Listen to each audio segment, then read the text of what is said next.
Over the recent years, quite a few games have been brought to macOS that offer great graphical fidelity and showcase the high-end gaming potential of a Mac. Today I'm going to share 10 games that offer the best graphics. Starting at number 10, we have Obduction. It took quite a while for Scion Worlds to port their adventure game Obduction to Mac, releasing on our system in March 2017 after it was released on Windows in 2016. According to the devs, the macOS delay was so that they could get the game to run a bit better with fewer bugs and improved graphics. The game is developed with Unreal Engine 4 and has support for Apple's Metal framework from its launch. Obduction was one of the early games on macOS to utilize Metal, and based on my own experience, it showcases the great graphics possible on Mac when utilizing this framework. Obduction can actually run on most Macs from 2012, but I would highly recommend that you play this game on Macs from 2014 and up, possibly even 2015.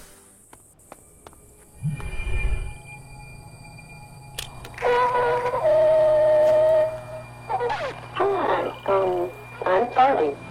Number 9 is Mafia 3. Even though this is not the most loved Mafia game in the series, you still have to agree that it has outstanding visuals that make the open world feel alive. The macOS developers for Mafia 3, Aspyr Media, should be congratulated for porting this game to our system in the first place, even though it took a while like Obduction. It uses the Illusion engine, and it shipped with Metal support when it launched on macOS back in 2017. The bad news is that Nvidia and Intel video cards are not supported to run Mafia 3 on Mac. It only supports Macs with AMD graphics cards. For instance, my late 2015 5K iMac runs this game at a resolution of 2K at medium and high settings and gets around 40 FPS.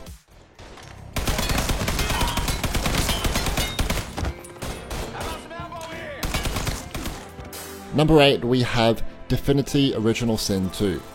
Only recently ported to Mac, Divinity Original Sin 2 is a great technical achievement for Mac computers and is the best RPG game on our platform now. Larian Studios and Elverels joined forces to work on the Mac port, and they optimized it super well using the Metal framework. The game is a tailor-made port for Mac. It does not compromise on content or graphical fidelity. Even better, while it should be played on Macs with dedicated graphics, it can work with acceptable performance on low-end Macs with integrated graphics from 2015 and up.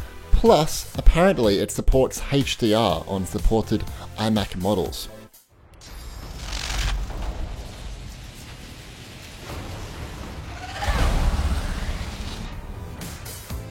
Number 7 is Fortnite. Powered by Unreal Engine and running with Metal support, Fortnite was another great technical achievement for Mac when it was introduced back at WWDC 2015. It's a great looking game, especially with the new edition of Metal 2 support. It has a lot going on at all times, plus it has stunning environments, complex lighting, and small details around every corner. But do be warned, Fortnite on Mac is poorly optimized for integrated graphics. But I'm sure everyone knows this as it's the most popular game on Mac right now.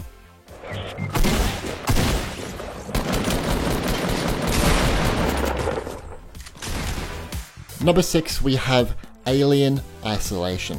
While this game might be around 4 years old now, it's still worth showing.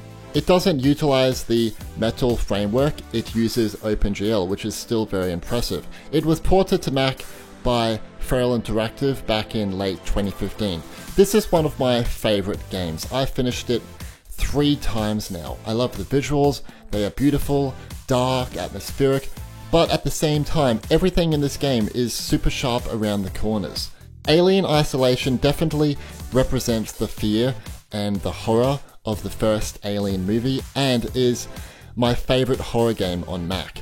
It can run on most Macs from 2013 and up, but it is best played on Macs from 2015 and up.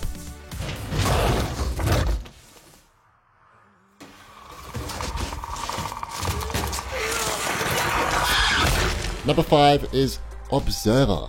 This is another horror game like Alien Isolation. It was released on Mac by Aspyr Media only a few months after the Windows release in 2017, which is quite impressive.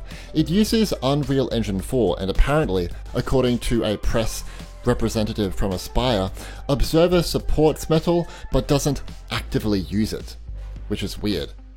I don't know if this is still the case, as this information was passed to me back in early 2018. Regardless, this game has remarkable graphics that make this game appear even more creepy. The lighting in this game is just incredible, and all the details that is poured onto the walls when you're walking through these corridors, it's just really nice. Be warned, Observer requires a Mac with dedicated graphics to best show off its graphical potential on Mac. Miss Nader, I'm with the KPD. Mind if I ask you a few questions? Number 4, we have Gravel. The Mac platform is not short of receiving racing games from F1 2017 to Dirt Rally, and now, thanks to macOS developer Virtual Programming, we've got Gravel. It's one of the most demanding games on Mac, requiring a Metal 2 compatible graphics card with 4GB of VRAM. I don't really know why they ported Gravel to Mac, as the average Mac gamer isn't going to have a powerful enough graphics card to enjoy this game. If you have a Mac model that can run Gravel, it's a visual treat. Powered by Unreal Engine, it has amazing lighting, realistic car damage, and stunning off-road environments. Number 3 is Deus Ex: Mankind Divided. The development process of this shooter game on Mac was quite interesting. Feral Interactive, the ones who were bringing this game to Mac, had issues during the macOS development period. They had trouble optimizing the game with the first version of Metal, but when Metal 2 was released in June 2017, this helped them to get the game up to their standards of performance, and they released Mankind Divided in December that year. It's powered by the Dawn engine, and it shipped with Metal 2 support when it first launched. Feral Interactive did a great job optimizing this game on our platform. Good job, guys. It's officially supported on 15-inch MacBook Pros since 2016, 4K iMac since 2017, and 5K iMacs released since late 2014. Right now you need to concentrate on Miller and find a way to access the NSN's mother.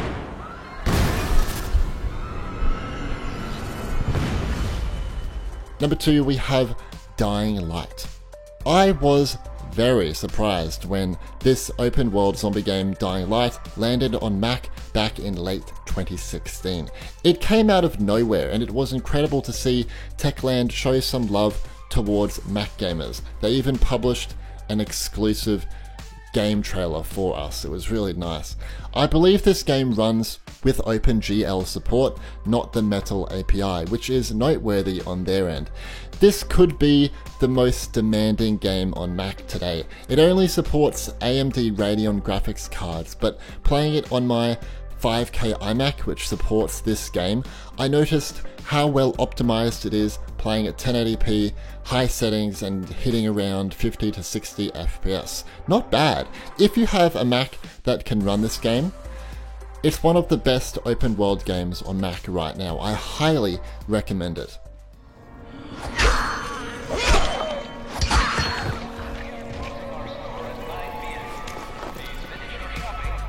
And finally, number 1, we have Rise of the Tomb Raider.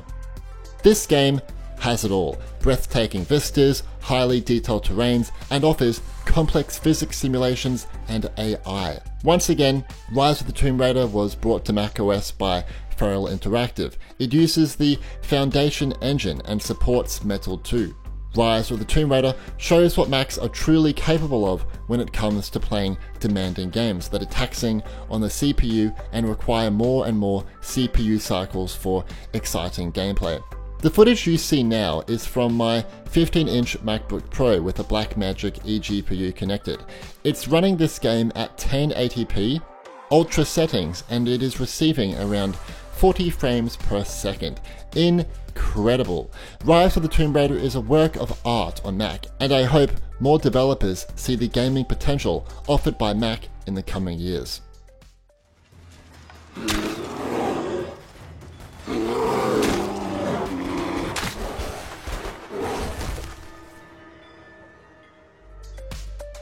So, what games do you play on your Mac? Are they demanding games, or do you stick to indie games that are less taxing on your Mac hardware?